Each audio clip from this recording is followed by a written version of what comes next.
Hello, everyone. My name is Ian Lawee, Senior Vice President and General Manager of the Semiconductor Test Group at Cohu. First, I'd like to thank the Semicon Korea organizers for hosting this virtual session and for giving me an opportunity to discuss how a test cell-focused approach can have a strong impact on reducing semiconductor time to ramp, especially under ever more challenging conditions. My plan for this presentation is to first introduce Cohu, particularly to those of you who do not know us well or know us under a different name. I will outline some of the key challenges in ramping semiconductor test production and discuss how they are changing. I will also introduce what I mean by a test cell first methodology and provide 3 examples on how that approach has had a positive impact on real world time to yield challenges. Cohu is a company that many of you know from our 50-year history within the semiconductor test industry. We have integrated a number of leading companies in the industry into a single organization. Our mission is to combine deep expertise in test systems, handling, inspection, and interface to deliver full test cell solutions. Over 3,000 employees worldwide are supporting every major semiconductor supplier and subcontractor, and are helping maintain one of the largest fleets of production equipment. With that unique combination of expertise, and having been the one-stop shop for entire test cell solutions, we have been learning and improving how to accelerate the semiconductor industry's time to yield. The graph on the left clarifies what I mean by time to yield. That is accelerating the time from first silicon to high volume ramp at high yields and high test cell productivity.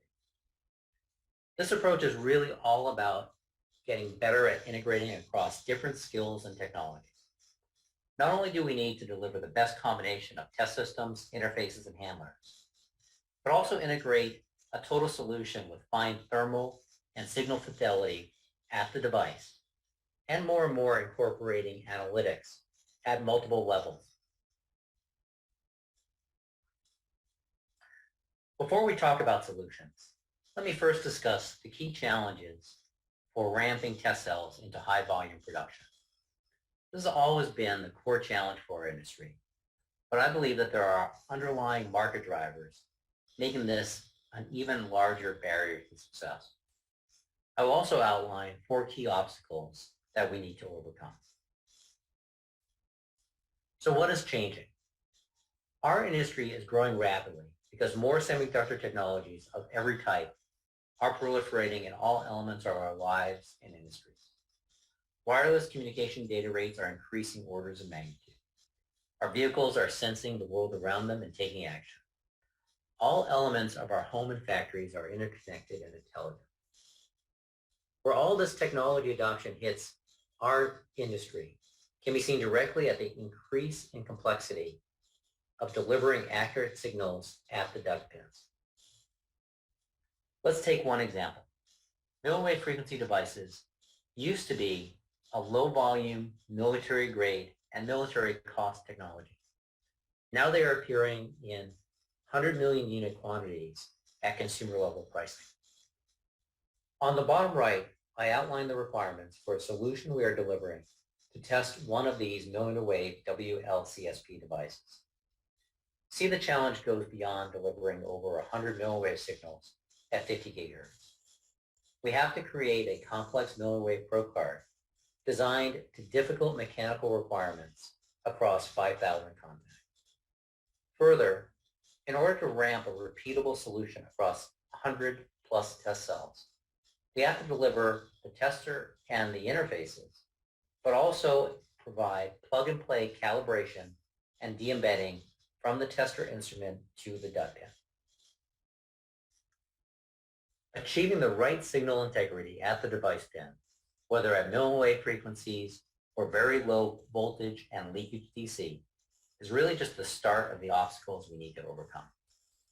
Package complexity is also rapidly increasing, in particular with WLCSP and complex system in a packages, introducing new mechanical placement and inspection requirements. These advanced packages are also changing test strategies as more die are integrated into a single unit. Time to ramp has always been a challenge, especially with mobility devices. But now, in the mobility market, we're seeing a wider number of technologies, from millimeter wave to sensors to power to display technology, all trying to release and ramp on one-year cell phone cycles. In the industrial and automotive markets, which have always had a wide variety of technologies, the release cycles are compressing. Finally, a wider combination of skills and expertise are now needed to be part of successful test cell project teams. Let me expand on the last point about integrating new skill sets. Introducing or managing test cells have always required project teams spanning a number of technical silos. Traditionally, this has had the knowledge of the device and tester at the center of any project, and the test cell was assembled with the right interfaces between its core elements. The increasing obstacles I just described in the previous slide means seamless integration of all these elements are more important today than ever. But in order to meet the production, cost, and utilization required to compete today, another layer of elements must interweave just as tightly. These include preventive and predictive maintenance and integration into factory data and control systems. It also means considering robotics, Industry 4.0, and data analytics systems as part of the test cell project. Finally, as Cohu has put all this expertise into one organization, our customers are asking us to collaborate with them beyond the test cell, right into providing guidance and solutions on how the test cells align to their technology and capital strategies. In summary, what we are finding is that it's not sufficient to have the best subpieces, but our value to our customer increases as we get better at integrating all of these pieces together. So now that I have outlined the challenges, let's talk about examples of how we can solve them. The approach can be simply described as a test cell first methodology. The methodology starts with a vision of the factory filled with the optimal test cells aligned to an evolving portfolio of semiconductor products. This simple change in emphasis has significant impact on the key activities that define and deliver these test cells that fill that factory's production floor.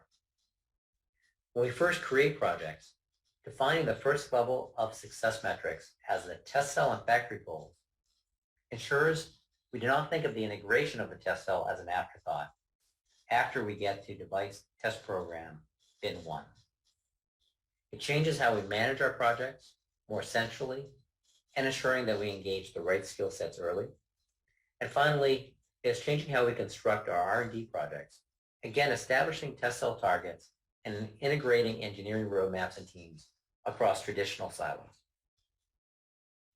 Let me give a real-world example of an analysis and solutions created for a large mixed-signal semiconductor IDM. Their goal was to reduce the number and variety of final test cells from well over 50 to a much smaller and more manageable number. That new base of test cells had to increase utilization and reduce costs across a large portfolio of devices. It also needed to adapt to the next decade of technology evolution and volume fluctuations. Instead of analyzing the problem and potential solutions with the traditional device-by-device approach, we worked with them to define their factory goals and decision criteria, such as maximizing total factory throughput, lifetime costs, test floor utilization, flexibility and adaptability, even down to maintenance and energy costs. The menu of test cell options shown on the right and the selected configurations changed significantly through this process. At the start, the focus was on the bottom right configurations, driving every test cell to the maximum possible site count on pick and place and strip handlers. While that remained an important part of the strategy, for a portfolio dominated by high mix and low pin count devices, ensuring the test cell configurations could stretch down to the lowest site count turret handlers, combined with tiny 5 instrument slot testers, had a bigger overall impact on the test floor total output and significantly reduced their test cell capital investment. And my second example is of the impact of integrated test cell program management. Here the challenge was to deliver a new customer their first flat panel display driver test solution, released into production in 4 months. That is a challenge no matter what device, but especially challenging for these devices. FPD test cells must deliver high-frequency serial signal integrity, along with thousands of precision analog digitizers. They also have unique probing and handling requirements. In order to hit this schedule, everything had to go right the first time.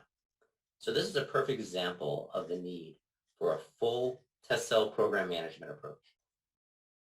This approach stretched across designing and validating the load boards and contacting solution, the handler and prober integration, and through to right the first time program generation.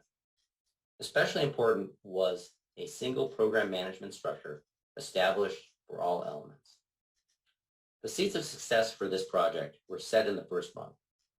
Defining the test cell requirements and milestones first allowed the sub-elements to be properly defined with a focus on the overlapping integration challenges that occur across these pieces as they come together in the last month. But especially important was the integrated risk analysis and countermeasure process done in the first month. That avoided costly iterations at the end that would have added months to the schedule. My last example is of the result from integrating critical test cell technical and cost goals into an integrated R&D program. I described before the challenge of testing high site count millimeter wave devices in high volume production. The solution is not robust if it is not repeatable, low cost, and can be copied across multiple factories and OSATs. Cabling and millimeter wave interfaces is the most difficult challenge to robustness and repeatability. When designing our new millimeter wave solution, we set test cell overall cost and robustness as the primary goal and created an integrated project team, including tester, interfacing, calibration, and handler and prober elements. The resulting solution eliminated the main robustness problem by creating a zero cable interface. The picture on the bottom right shows the progress we've made. In 2018, we delivered what we believe to be the best-in-class 14 gigahertz 8-site solution, but it was still a complex load board interface with a nest of sensitive cabling. Our current solution, shown on the left, can deliver up to 128 milliwave channels. What I am most excited about is to show the picture on the far right, a 50 gigahertz 4-site interface board with no cabling. Further, we were offering fully integrated calibration and de-embedding from the tester to the device bin, further simplifying the effort to release devices into production. In summary, we need to face head-on the challenges of today's more complex test cell requirements. Companies like Cohu, in partnership with our customers, are aligning multiple technology streams and a test cell first methodology to fundamentally change how we add value and drive improvements in reducing time to yield. I know we're facing unprecedented opportunity, but also challenges like never before. I'm excited about the progress we're all making together in the semiconductor industry, and I want to thank you so much for listening to this virtual presentation. Goodbye.